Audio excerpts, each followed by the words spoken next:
Donc moi je suis le docteur David de Beaumont, je suis médecin praticien hospitalier donc au CHU de Rouen dans le service de physiologie respiratoire et de l'exercice depuis maintenant 12 ans.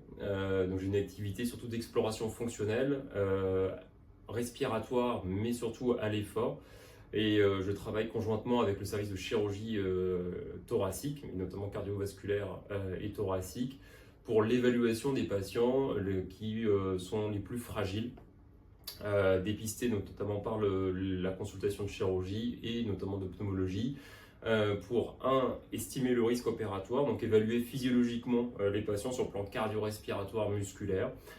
Et lorsque on estime que le risque opératoire est relativement élevé, l'équipe chirurgicale souvent décale d'un mois, si c'est possible, le bloc opératoire pour permettre le réentraînement à l'effort intensif avec des kinés donc, qui réentraînent tous les jours les patients à partir des résultats du test d'effort cardio-respiratoire.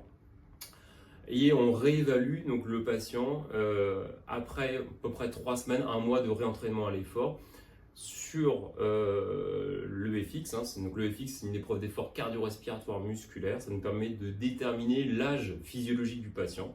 Parce que ce qui nous intéresse, c'est pas vraiment l'âge civil du patient, c'est l'âge physiologique du patient, et de réévaluer en fait ce patient-là après la rééducation, voir si c'est amélioré. L'objectif de tout ça, c'est 1. Estimer le risque opératoire, 2. Réentraîner le patient avec l'aide des kinésithérapeutes, et 3.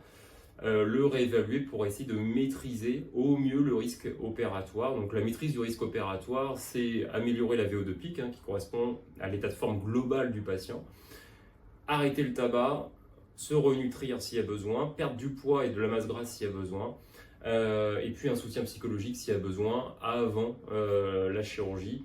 Donc c'est vraiment exactement comme en médecine du sport, où on va évaluer un sportif de haut niveau et on va le réentraîner, le réathlétiser pour une compétition.